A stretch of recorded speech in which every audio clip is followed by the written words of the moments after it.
నమస్కారం. జై శ్రీమన్నారాయణ. జరుగుతున్న మార్పులు ఎందుకోసం, ఎవరి కోసం? మన భారతదేశం అతి ప్రాచీనమైన దేశం, పెద్ద చరిత్ర గల దేశం.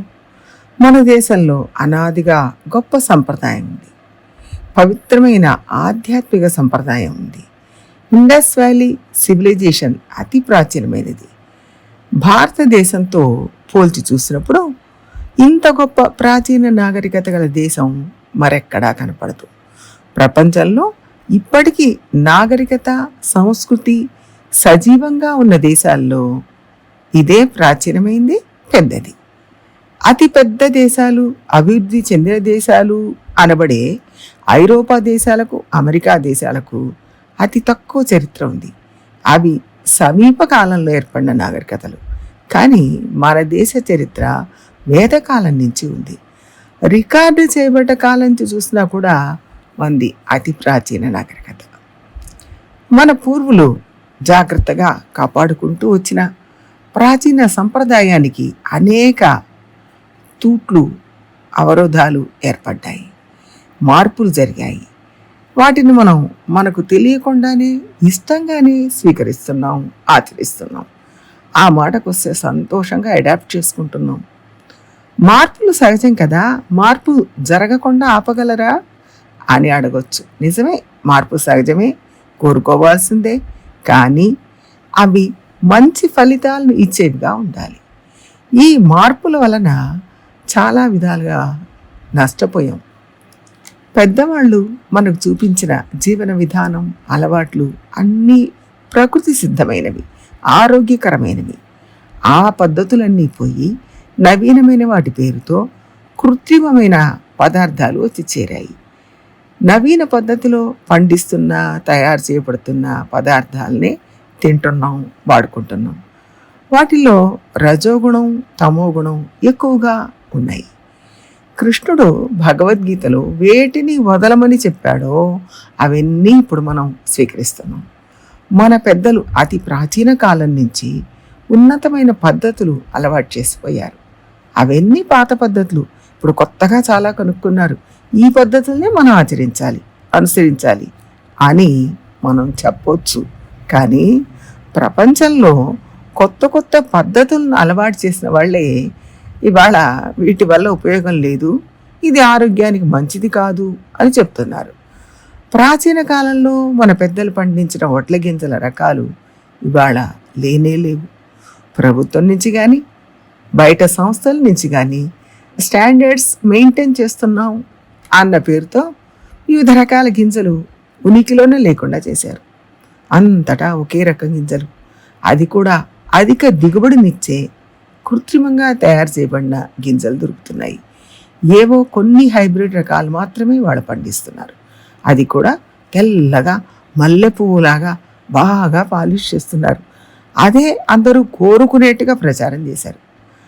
అదే ఇవాళ ఎక్కడైనా లభిస్తుంది, మార్కెట్లో అవే దొరుకుతున్నాయి. కానీ దానివల్ల మన శరీరానికి ఆరోగ్యం, బలం దొరకటం లేదు. ఒక్క వడ్ల గింజే కాదు, గోధుమలు, పప్పులు ఒకటేమిటి, అన్నిట్లోనూ హైబ్రిడ్ మయం అయిపోయాయి. మనకు విత్తనాలు ఇతర దేశాల నుంచి అందించి వాటినే పండించాలి అని చెప్పేదాకా పరిస్థితి మారిపోయింది. మన పెద్దలు విత్తనాలను దాచిపెట్టి వాటిని మళ్ళీ మళ్ళీ పండించేవాళ్ళు. ఆ పద్ధతులు ఇవాళ పూర్తిగా లేకుండా పోయాయి. మనం ప్రకృతి సిద్ధంగా ఆరోగ్యంగా ఉండే పరిస్థితి అంతా మారిపోయి యాంత్రిక పద్ధతిలోకి వచ్చేసాం. దీన్నే స్టాండర్డైజేషన్ అంటున్నారు. ఇలాంటి పంటనే తినాలి అనే స్థితికి మనం నెట్టబడ్డాం. సరే, ప్రాణాధారమైన ఆహార పరిస్థితి ఇలా ఉంటే ఆత్మ ఉజ్జీవనానికి ఉపకరించే విద్య ఎలా ఉంది అంటే, మన ప్రాచీన కాలంలో అరుగుల మీద కూర్చుని ఉపాధ్యాయులు విద్య నేర్పించారు. అవి ఐహిక, ఆముష్మిక జీవితానికి ఉపకరించేవి. ఆగమం, వేదం, సంగీతం, సాహిత్యం, ఖగోళ శాస్త్రం, జ్యోతిష్ శాస్త్రం అన్నీ నేర్పించారు. మంచి ధారణ శక్తి ఉండేది. నీతి, నిజాయితీ, సత్యం, అహింస, అందరికీ సహకరించడం, కలిసి జీవించడం వంటి ఎన్నో జీవన నైపుణ్యాలను నేర్పించారు. ఇప్పుడు ఇంగ్లీష్లో చదవడం ఒక్కటే చదువుగా మారింది. జీవన నైపుణ్యాలు అంటే ఏమిటో తెలియకుండా పోయింది. మిగిలినవి ఏవి చదువు కాదు అనే స్థితికి వచ్చేసింది. మన పెద్దలు చెప్పిన పద్ధతిలో ఇవాళ ఎవరు చదవట్లేదు. ప్యూర్ సైన్స్లోనే ఇవాళ ఇంట్రెస్ట్ తగ్గిపోయింది. రీసెర్చ్ అండ్ డెవలప్మెంట్ గురించి ఎవరు మాట్లాడడం లేదు, కృషి చేయడం లేదు. మన దేశం ఈ విషయంలో శ్రద్ధ తీసుకోవడం లేదు. విదేశాల నుంచి కూడా ఏ రకమైన కృషి సహకారం లేదు. చేసిన పనిని మళ్ళీ మళ్ళీ ఇంకా ఎక్కువగా చేస్తున్నాం. చదువు కూడా స్టీరియో టైప్గా మారిపోయింది. మన మాజీ దేశాధ్యక్షులు కూడా ఈ విషయంగా ఈరోజు దేశంలో అక్షరాస్యత పెరిగింది, కానీ ఉపాధికి పనికి వచ్చే విద్య దొరకడం కష్టంగా ఉంది అని చెప్పారు. చదువుకున్న వాళ్ళ సంఖ్య ఎక్కువగానే ఉంది, కానీ ఉపాధి మాత్రం దొరకడం లేదు. ప్రాచీన కాలంలో ఈ కష్టం లేదు. అందరూ వాళ్ళ వృత్తులను నేర్చుకోవడం వలన అందరికీ ఉపాధి ఉండేది. ఇప్పుడు ఆ పరిస్థితులు మారిపోయాయి. ముందు ఆహారం మారింది, తర్వాత జీవనం మారిపోయింది, ఆ తర్వాత మన సంస్కృతి కూడా మారిపోయింది. పాశ్చాత్యుల కట్టుబొట్టు ఆహారం అలవాట్లు మనలో జీర్ణించుకుపోయాయి.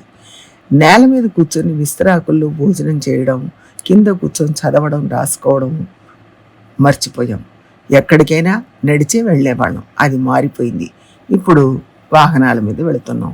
ఇలా ప్రాచీన పద్ధతులు అన్నీ వదిలేసాం.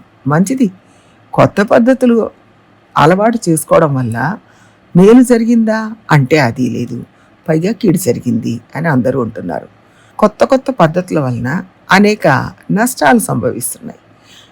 పాత పద్ధతులను వదిలేసాం, కొత్త సమస్యలు తెచ్చుకున్నాం అని డాక్టర్లు స్పష్టంగా చెప్తున్నారు. జీవన ప్రమాణం అంటే జీవితకాలం పెరిగింది, కానీ లైఫ్ స్టైల్ మారిపోయింది. పెరిగిన జీవితకాలం వాళ్ళ శిక్షగానే మిగిలింది. ఆరోగ్యం లేదు, మందుల మీద బతకాల్సి వస్తుంది. కాబట్టి డాక్టర్లు ఏమంటున్నారు, ఆరోగ్యంగా ఉండాలంటే మన పెద్దలు చెప్పిన పద్ధతిని అడాప్ట్ చేయండి, అప్పుడే ఆరోగ్యం పొరగొడుతుంది అని అంటున్నారు.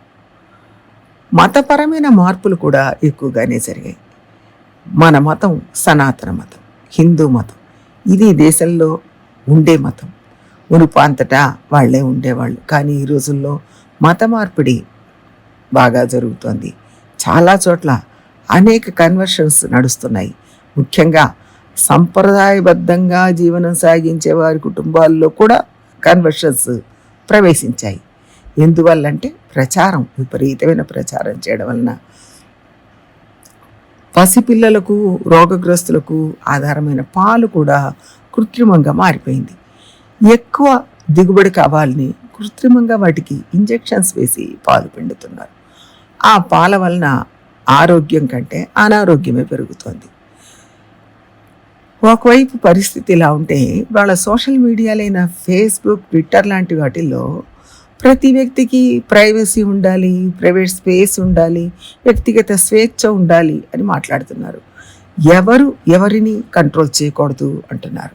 కానీ గోప్యమైన అతి అంతరంగమైన మన కుటుంబ విషయాలు కూడా ట్రాప్ చేయబడుతున్నాయి. మనం మన సిస్టంలో వాటిని తొలగించవచ్చు, కానీ ఇదంతా ఎక్కడో ఒక దగ్గర ఎవరో ఒకరు సర్వర్లో రికార్డు చేస్తూనే ఉన్నారు. ఒక యాప్ డౌన్లోడ్ చేసేటప్పుడు మన గురించి రాయమంటాడు, కొన్ని వివరాలు ఇస్తే నువ్వు మొత్తం వివరాలు ఇవ్వలేదంటాడు. అంటే మన గురించి మనకంటే ఎక్కువ అది సేకరించి ఉంచుతోంది. ఏదో ఒక సర్వర్లో ప్రపంచంలో ప్రతి ఒక్కరి గురించి రికార్డు చేయబడుతోంది. ఇందులో భయపడాల్సిన విషయం, బాధాకరమైన విషయం ఏమిటంటే, ఆహారం బాగుందా, ఆరోగ్యం బాగుందా, వైద్యం బాగుందా, విద్య బాగుందా, సంస్కృతి పరంగా బాగుందా అంటే ఎందులోనూ బాగాలేదు. మనకిష్టమైన చదువు చదవగలుగుతున్నామా, మన ఆలోచనలు చెప్పగలుగుతున్నామా, అందుకోసమే ఈ మార్పులన్నీ చేశారా అంటే కాదు. అయినా బెటర్గా ఉన్నామన్న భ్రమలో జీవిస్తున్నాం. అందుకోసం ఈ విషయాన్ని ఇవాళ చర్చించు. మన చుట్టూ ఏం జరుగుతోంది అనేది ముందు గమనించాలి. నేను మారడం వల్ల లోకమంతా మారుతుందా అని కాదు, అవేర్నెస్ కోసమే ఈ విషయాన్ని చర్చించుకున్నాం. కానీ ముందు మనం మన కుటుంబంలో మార్పు తీసుకురావడానికి ప్రయత్నం చేస్తే అది క్రమంగా మంచి ఫలితాలని ఇస్తుంది.